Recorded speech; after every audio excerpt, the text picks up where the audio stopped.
This week on the Retirement Quick Tips podcast, I'm talking about how to minimize stock market risk.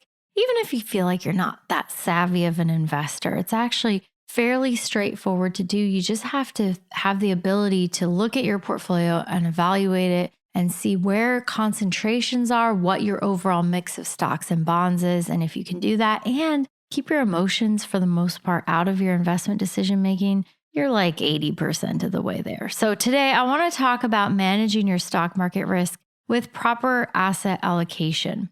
Yesterday I touched on diversification. That is different. Diversification is looking at your portfolio. How many different stocks do you own? Do you have any concentrations in individual stocks or companies? So it's a little bit more granular. I think it's the place to start though, because if you do have over concentrations in specific industries or specific stocks, specific geographic locations even, I think an overconcentration in the United States is fine and appropriate. But if you have an overconcentration in a non-US region, that can also be problematic. So diversification comes first. Once you've determined that you don't have any problematic areas where you're over-concentrated in any one company, industry, sector, geographic location, then we want to move on to evaluating your overall asset allocation.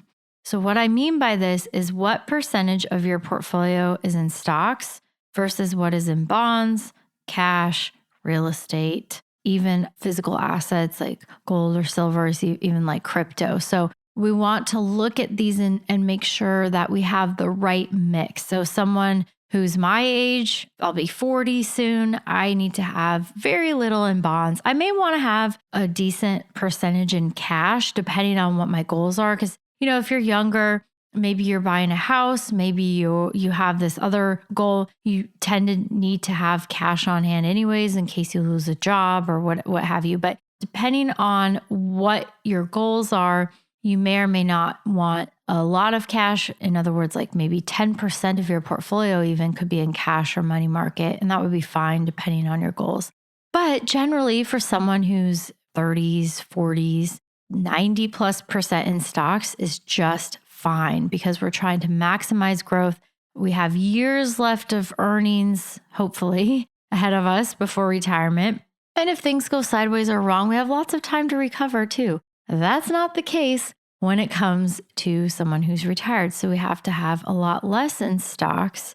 And I've talked about this before. The right mix of stocks and bonds is different for everybody. But generally, if you're at or near retirement, I think 60% in stocks is a good mix and 40% in bonds. I would also have less concentrations in specific industries or even other asset classes too, like real estate. I don't like crypto. I don't like a lot of gold or silver or other physical assets or commodities for people who are close to retirement because the volatility is pretty extreme there too. So there are lots of different ways to manage your asset allocation, but the key here, and I would say the overall goal and mindset should be to have an appropriate allocation for your age and your stage in life. Younger people need to have a much more higher percentage in stocks. They can take more risks. People who are getting closer to retirement, 5 to 10 years on either side of retirement, need to manage that a lot more carefully, have a less concentration in stocks, more in income producing assets like bonds as well. That's managing your asset allocation. It's the next step after diversification in making sure that you are managing and mitigating your stock market risk. That's it for today. Thank you so much for listening. My name is Ashley Mitchakay, and this is the Retirement Quick Tips Podcast.